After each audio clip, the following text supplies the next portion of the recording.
So for the Purim Spiel tomorrow, and for, of course, Amy, who's been also leading from the staff side, we say Modim Anachnu Lach.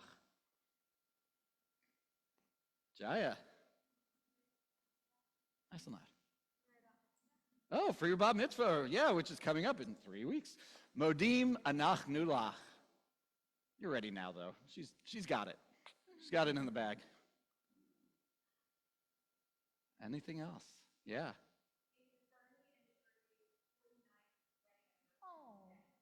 For Bernie and Shirley celebrating 49 years, we say Modim Anachnu Lach. Okay, for successful health stress test, we say Modim Anachnu Lach.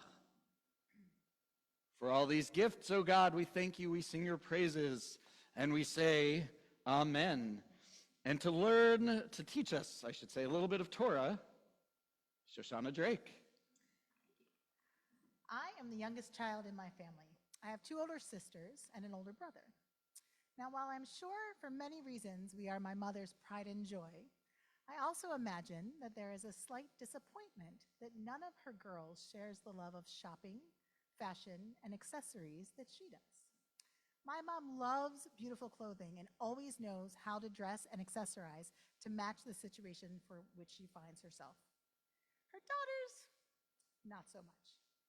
For me, clothes are clothes, and I try to be appropriate, but I more often choose comfort over style. With all that God has to deal with, I have to wonder, does it really matter to God what I wear? You're probably thinking no.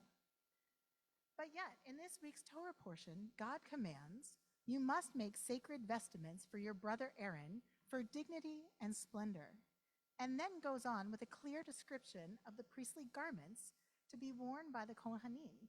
There seems to be a great detail in identifying what the high priests wore, including the ephod, is that right? An apron-like garment with blue, purple, and red dyed wool, linen, and gold thread. Choshen, a breastplate with 12 precious stones inscribed with the names of the 12 tribes of Israel. A blue wool cloak with its gold bells and decorative pomegranates on its hem, and a gold plate worn on the forehead bearing the inscription, Holy to God. Clearly, in this case, it did matter. But why? Is it our implicit bias? Is it because we as humans immediately make judgments from what we see? Are we affected by what others say or think? One of the things I loved about BJC when I first joined was that we are a congregation that looks deeper. It was more important to be here than what we wore when we arrived. I'll never forget I dropped off my son for religious school and was sitting out there waiting for him to finish. Services, it was a Saturday morning, services were about to start, and Rabbi Sunny invited me to join. And I said, oh, I can't, because I was wearing jeans and a sweatshirt. And that didn't matter to him. My presence was more important. That moment solidified my memory. It's in my mind forever. I knew that BJC was a place that looked at who I was and what I could bring to the table first and foremost. With that being said, do I still make my son wear a suit for Rosh Hashanah and dress appropriately at a funeral? Yes. Does he get annoyed with me? Yes. There is something to be said for dressing to the occasion. Oftentimes it helps with the mindset of the event.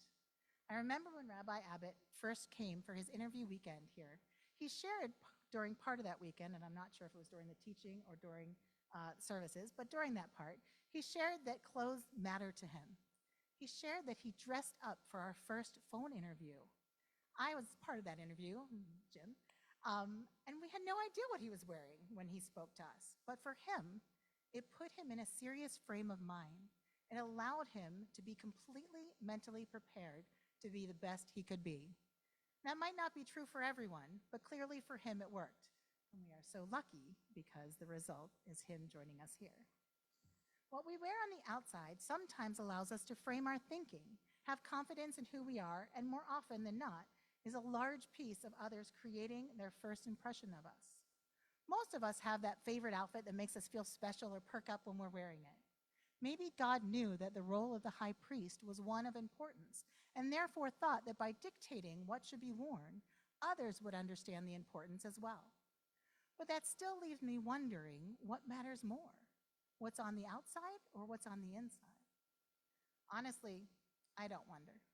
I know for me, I believe it is who you are, not what you wear, that matters more. It is showing up with or without being asked.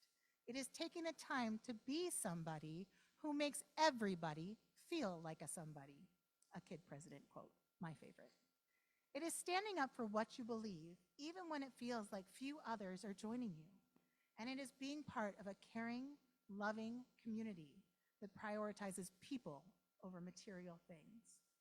Those are the times that what I really am wearing is my core values, my pride in the choices I am making, my effort to make the world a better place, one piece at a time.